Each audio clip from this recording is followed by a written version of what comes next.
Bem-vindo a mais um clipe do Gutenberg.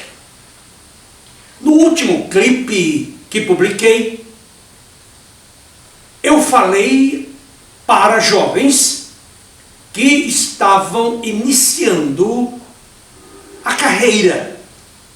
Na verdade, naquela ocasião eu dava 10 conselhos que eu considerava e considero como sendo de vital importância no desenvolvimento da carreira de um executivo desde os primeiros dias.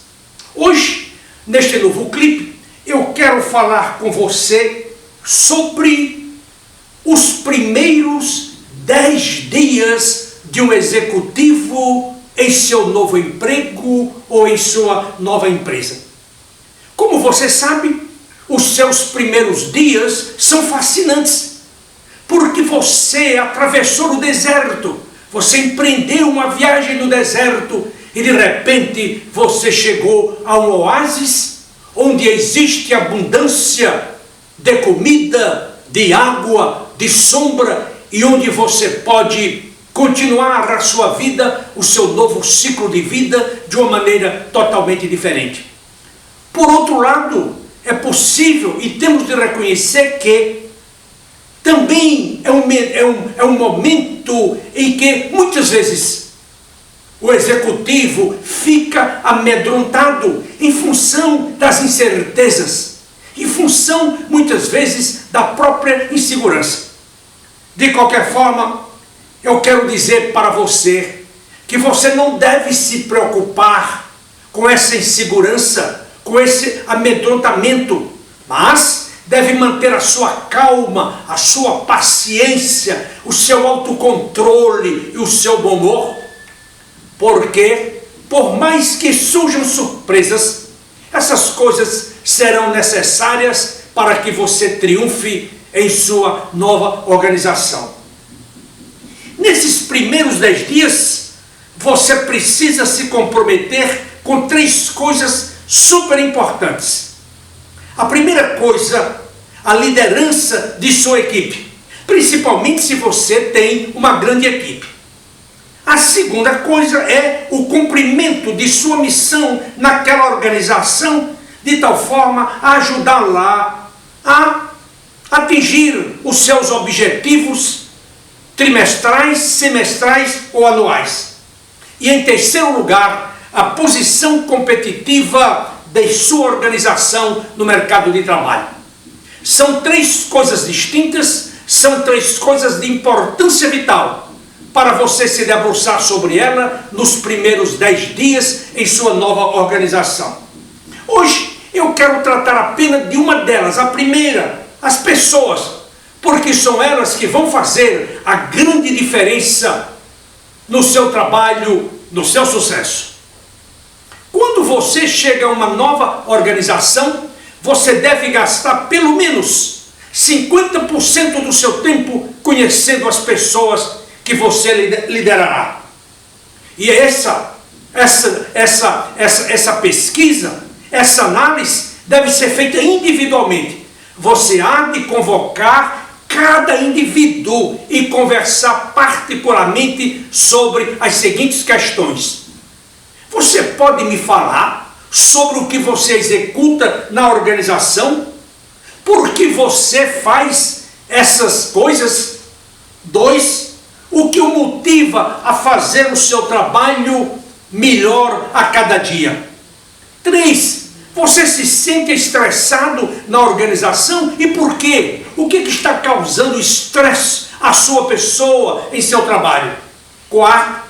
Você pode delegar algumas dessas suas atividades de tal maneira que você fique menos sobrecarregado com atividades? 5. Que tipo de treinamento você acha que necessita atualmente? Entre inúmeras outras perguntas que serão fundamentais para que você conheça cada membro de sua equipe, para que você conheça, afinal, a equipe como um todo. Mas aqui surge um problema. No momento em que você conversa com cada um e depois em grupo para você harmonizar todas as questões, toda a sua análise, toda a sua avaliação, é importante também que você identifique aqueles que estão do lado positivo, construtivo, e aquelas outras figuras que estão do lado negativo. E você há de ter muito cuidado, porque quando você chega a uma nova organização, você sempre tem alguém que ambicionava o seu lugar. E se ele foi preterido a assumir o lugar que você está assumindo, você já tem de cara um inimigo. E você há de evitar esforços, conversando com ele particularmente, a fim de atraí-lo para o seu lado. Se você não puder atraí-lo, só existe uma alternativa, é demiti-lo sumariamente. Se você não demitir, você corre sério risco de perder o seu emprego. Você não pode, em hipótese alguma, aceitar a banana podre ou a batata podre na sua equipe. Você há de eliminá-lo, e elimine com certa urgência. Por outro lado, eu tenho de advertir que você tem que fazer isso com muita calma, com muita tranquilidade, com muita sensatez, com muita sabedoria, de tal forma que outros membros de sua equipe não se levantem contra você. Agora, como é que você vai tratar esses subordinados, esses liderados que são negativistas, que têm uma atitude destrutiva? Como? Em primeiro lugar, lembre-se que você, no início do seu trabalho, em sua nova empresa, você fez uma análise de cada um e você já separou o joio do trigo. Isso deve pautar a sua conduta nos próximos dias, semanas ou meses. 2. Observe as coisas boas que a sua equipe pratica e também as ruins. Mas não se esqueça de elogiar aquelas coisas boas que a sua equipe pratica. 3. Enfatize os seus comentários, as boas coisas como um todo. Chame a atenção do grupo e elogie-os em público. 4. Use todos os membros de sua equipe para ajudá-los a colocar pressão sobre aqueles que desejam criar problemas. Algumas semanas atrás, eu recoloquei um alto executivo em uma organização. Ele foi extremamente bem recebido na empresa.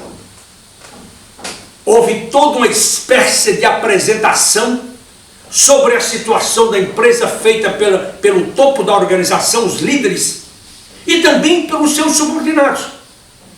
Todos fizeram apresentações maravilhosas, à exceção de um. E quando ele assumiu, foi chamado para fazer a sua apresentação, ele disse: infelizmente eu não me preparei. Falou poucos minutos, voltou para o seu lugar e foi embora. Depois, aqueles que permaneceram na reunião disseram para o novo executivo: desculpe-nos pela atitude grosseira, mal educada de fulano de tal.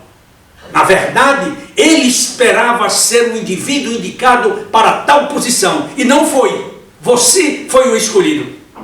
Ele disse: não tem problema, isso acontece em todas as organizações. E aí, naturalmente, começou a tratar deste indivíduo a fim de mudar a sua atitude.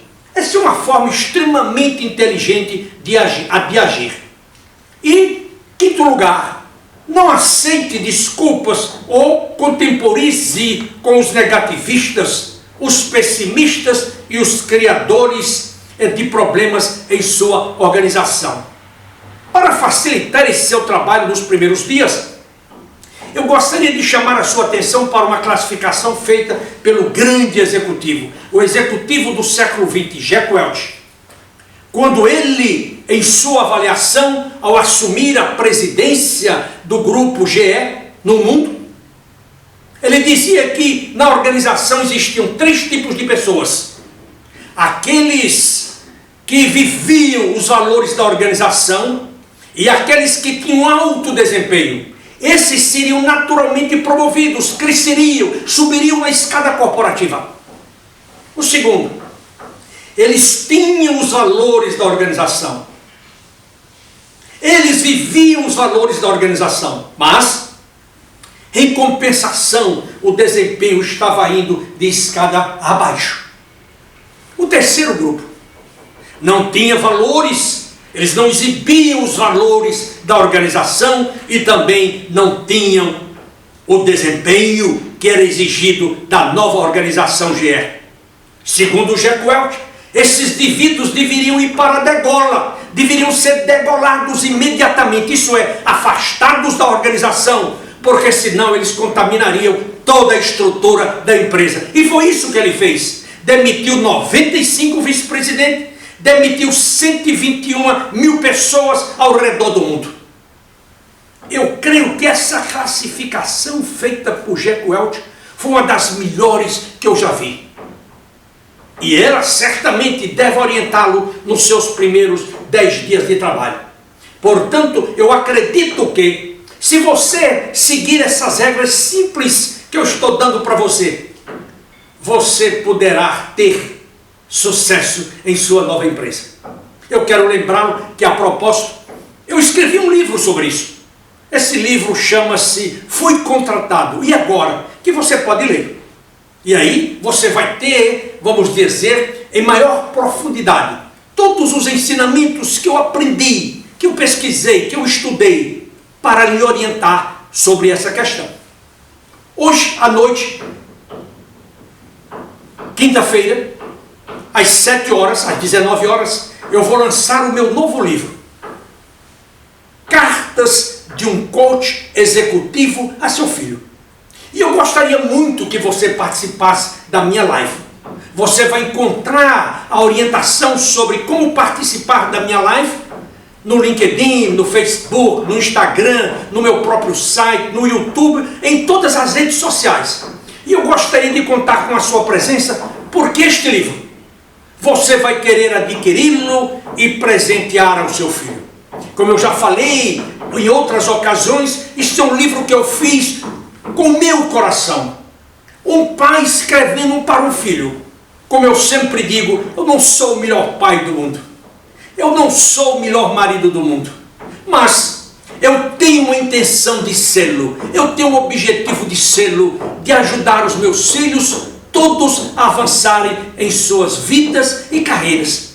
E acho que até o presente momento isso tem acontecido. E eu gostaria muito que o seu filho tivesse sucesso. Eu gostaria muito que você aprendesse como eu escrevi nesse livro, para que você não cometesse os erros que eu fiz. Eu cometi muitos erros ao longo da minha vida, mas também eu tive a humildade de pedir perdão aos meus filhos, à minha esposa e aos meus filhos, principalmente. Mas também pedi perdão a Deus, porque foi Ele que me deu sabedoria, foi Ele que me deu luz, foi Ele que me deu inteligência e foi Ele que me proporcionou grandes oportunidades na vida.